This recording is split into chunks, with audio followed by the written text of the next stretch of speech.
Radio voice of Sindh London پر خوش آمدید۔ آج ہم کچھ بہت اہم ذرائع کا گہرائی سے جائزہ لے رہے ہیں۔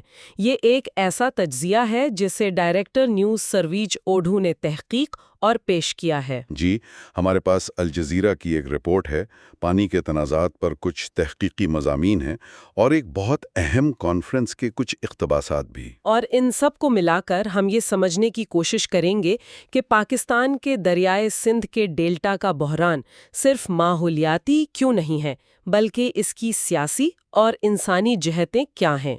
تو آئیے ایک منظر سے شروعات کرتے ہیں۔ ایک شخص ہے حبیب اللہ کٹی۔ وہ اپنے گاؤں کو ہمیشہ کے لیے چھوڑ رہا ہے اور جانے سے پہلے اپنی ماں کی قبر پر کھڑا ہے، آخری دعا مانگ رہا ہے۔ اور اس کا گاؤں، اس کی زمین، سب کچھ سمندر کے کھارے پانی میں ڈوب رہا ہے۔ بالکل، اور یہ صرف ایک شخص کی کہانی نہیں ہے۔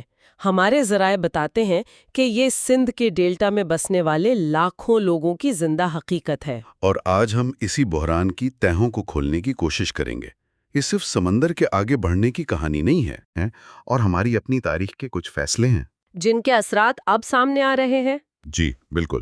تو چلیں اس تباہی کے انسانی چہرے سے بات شروع کرتے ہیں۔ دریائے سندھ کا ڈیلٹا، وہ عظیم جگہ جہاں صدیوں سے یہ دریا بحر عرب سے ملتا تھا، اب آہستہ آہستہ مر رہا ہے۔ بالکل، اور اس کا مطلب ہے وہاں بسنے والے لوگوں کے لیے ایک مکمل طرز زندگی کا خاتمہ۔ کیسے؟ مطلب روزمرہ کی زندگی پر کیا اثر پڑ رہا ہے؟ دیکھیں، ہمارے ذرائع بتاتے ہیں کہ سمندر کا کھارا پانی ہر روز زرعی زمینوں کو نگل رہا ہے۔ وہ زمینیں جو کبھی سرسبز ہوتی تھی؟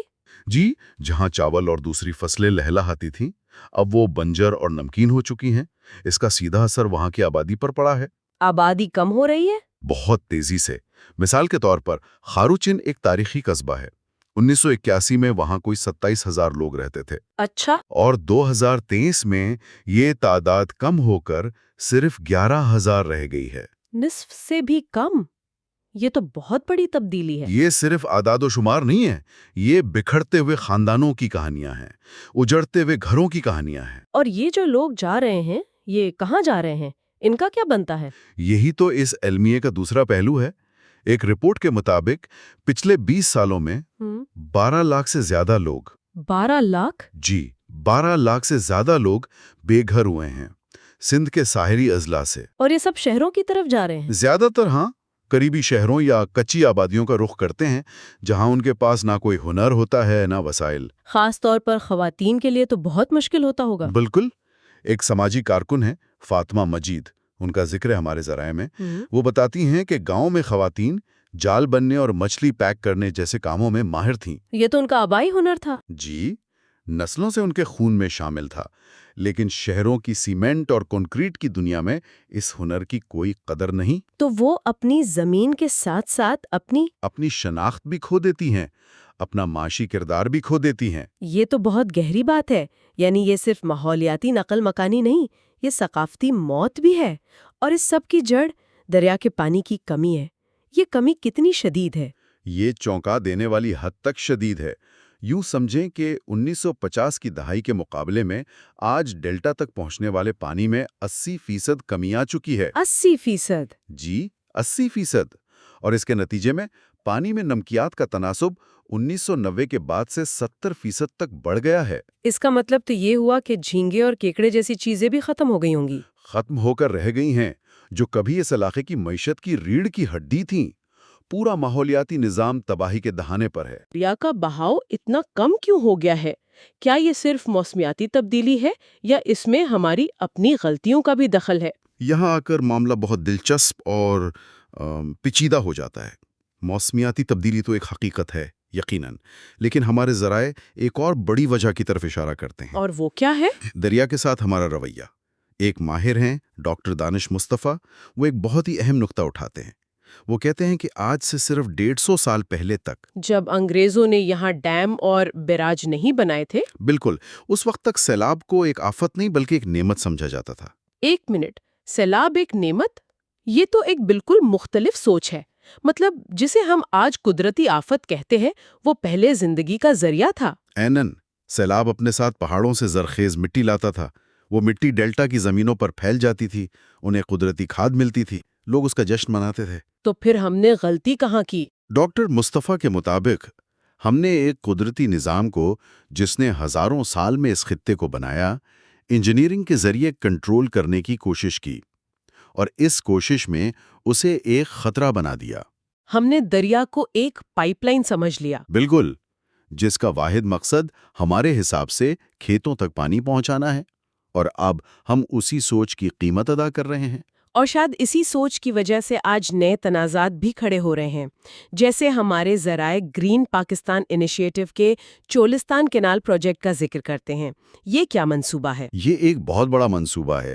اس کے تحت دریائے سندھ سے 6 بڑی نہریں نکال کر پنجاب کے چولستان کے علاقے میں لاکھوں ایکڑ بنجر زمین کو سیراب کرنے کا منصوبہ ہے۔ بظاہر تو یہ ایک اچھا قدم لگتا ہے۔ ملک کی خوراک کی ضروریات پوری ہوں گی۔ جی، بظاہر تو ایسا ہی لگتا ہے۔ لیکن اس پر سندھ میں اتنی شدید مخالفت کیوں ہو رہی ہے؟ مخالفت کی وجہ وہی بنیادی خوف ہے کہ پہلے سے کم ہوتے پانی میں سے اگر مزید حصہ نکال لیا گیا تو زیر سندھ اور ڈیلٹا کا کیا بنے گا؟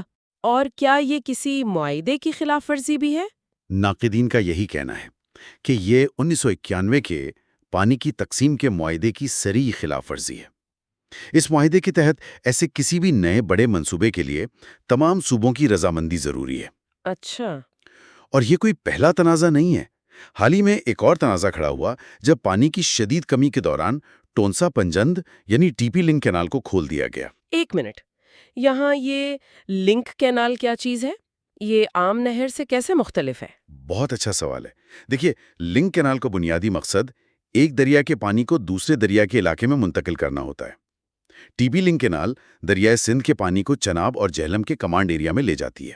تو سندھ کو اس پر اعتراض کیوں ہے؟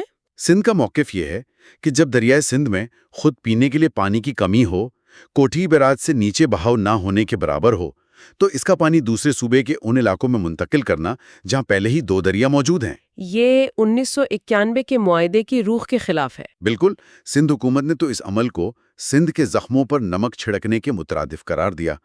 یہ واقعات صوبوں کے درمیان عدم اعتماد کی خلیج کو مزید گہرا کرتے ہیں۔ یعنی یہ معاملہ اب صرف ٹیکنیکل نہیں رہا، یہ مکمل طور پر سیاسی بن چکا ہے۔ اور یہ صرف ملک کے اندر کی سیاست نہیں، اس میں بین الاقوامی سیاست بھی شامل ہو جاتی ہے۔ یقیناً۔ اور یہاں ایک بہت ہی دلچسپ اصطلاح سامنے آتی ہے جو ہمارے ذرائع میں ایک کانفرنس کے حوالے سے استعمال ہوئی۔ اچھا۔ وزیر موسمیاتی تبدیلی نے عالمی طاقتوں کے رویے کو بیان کرنے کے لیے بنارسی ٹھگ کی اصطلاح استعمال کی۔ بنارسی ٹھگ؟ یہ تو بہت سخت لفظ ہے، اس سے ان کی کیا مراد تھی؟ ان کا نقطہ یہ تھا کہ دنیا کے صرف 10 امیر ممالک مل کر 75% کاربن کا اخراج کرتے ہیں۔ یعنی موسمیاتی تبدیلی کے اصل ذمہ دار وہ ہیں؟ جی، اور پھر ختم ظریفی یہ ہے کہ جب گرین فائنانسنگ یعنی ماحولیاتی منصوبوں کے لیے فنڈز تقسیم ہوتے ہیں تو وہی 10 ممالک اس کا 85% حصہ بھی لے جاتے ہیں، چکا رہے ہیں۔ اور جب ہم مدد مانگتے ہیں تو ہمیں مزید قرض لینے کا مشورہ دیا جاتا ہے، جنہیں گرین بانڈز کا خوبصورت نام دیا جاتا ہے۔ یہ تو واقعی ایک عالمی ناانصافی ہے۔ اور اس میں ہمارے پڑوسی ملک بھارت کا زاویہ بھی تو ہے۔ ذرائع بتاتے ہیں کہ بھارتی حلقوں سے ایک بیانیہ مسلسل پیش کیا جاتا ہے کہ پاکستان لاکھوں ایکڑ فٹ پانی سمندر میں ضائع کر دیتا ہے۔ بالکل، اور یہ ایک بہت خطرناک بیانیہ ہے۔ وہ اس ضائع کی دلیل کو اپنے مغربی دریاؤں پر مزید ڈیم اور پروجیکٹس بنانے کے جواز کے طور پر استعمال کرتے ہیں، جبکہ ہمارے ماہرین کے لیے وہ ضیاء نہیں ہے۔ پاکستانی ماہرین اور سندھ کے عوام کے لیے وہ ضیاء نہیں بلکہ ڈیلٹا کے ماحولیاتی نظام کی بقا کی ضمانت ہے۔ اچھا، وہ کیسے؟ یہی وہ تازہ پانی ہے جو سمندر کے کھارے پانی کو پیچھے دھکیلتا ہے، مینگروو کے جنگلات کو زندہ رکھتا ہے۔ جو سمندری طوفانوں کے خلاف قدرتی دیوار ہے۔ بالکل، اور لاکھوں لوگوں کے روزگار کو بچاتا ہے۔ رکیے، یعنی آپ یہ کہہ رہے ہیں کہ جسے ایک فریق پانی کا ضیاء کہہ رہا ہے وہ دوسرے کے لیے زندگی اور موت کا مسئلہ ہے؟ اینن، اور اسی لیے ایک رپورٹ میں یہ نتیجہ اخذ کیا گیا ہے جو بہت سنگین ہے کہ پاکستان کے لیے اندرونی صوبائی آبی جنگ بھارت کے ساتھ آبی تنازع سے کہیں زیادہ خطرناک ثابت ہو سکتی ہے۔ وہ کیوں؟ کیونکہ یہ ملک کو نسلی اور صوبائی بنیادوں پر تقسیم کرنے کی صلاحیت رکھتی ہے۔ جب ایک صوبے کے کسان کو لگے گا کہ اس کی فصل دوسرے صوبے کے کسان کی وجہ سے سوکھ رہی ہے تو اس سے جو تناؤ پیدا ہوگا وہ قومی یکجہتی کے لیے ایک بڑا خطرہ ہے۔ تو اس سب کا مطلب کیا ہے؟ یہ تو ایک ایسی تصویر ہے جس میں ہر طرف مسائل ہی مسائل ہیں۔ کیا اس بحران کا کوئی حل بھی موجود ہے یا ہم صرف تباہی کی طرف بڑھیں؟ نہیں، حل موجود ہیں، اور کچھ تو بہت حیران کن بھی ہیں، لیکن ان پر عمل درآمد کے لیے روایتی سوچ سے ہٹ کر دیکھنے کی اور مضبوط سیاسی ارادے کی ضرورت ہے۔ اچھا، جیسے کہ؟ ایک ماہر آب ہیں ڈاکٹر حسن عباس، وہ ایک ایسی چیز کی طرف اشارہ کرتے ہیں جسے ہم مکمل طور پر نظر انداز کیے ہوئے ہیں۔ وہ کیا ہے؟ وہ کہتے ہیں کہ ہم صوبے دریاؤں کے سطحی پانی، یعنی وہ پانی جو ہمیں نظر آتا ہے، اس پر لڑ رہے ہیں، جبکہ ہم نے زیر زمین پانی کے ایک بہت بڑے اور شاندار نظام کو بھلا دیا ہے۔ زیر زمین پانی کا نظام؟ آپ ایکوافرز کی بات کر رہے ہیں؟ اس سے بھی کہیں بڑھ کر ڈاکٹر عباس اسے فطرت کا ہائیڈرو جیولوجیکل کرشمہ کہتے ہیں۔ اچھا، یہ کیا ہے؟ ان کے مطابق دریائے سندھ کے نیچے موجود زیر زمین آبی ذخائر میں تقریباً 3 سال تک کا دریائی بہاؤ ذخیرہ کرنے کی صلاحیت ہے۔ 3 سال تک کا پانی؟ جی، یہ ایک قدرتی سپنج کی طرح کام کرتا ہے۔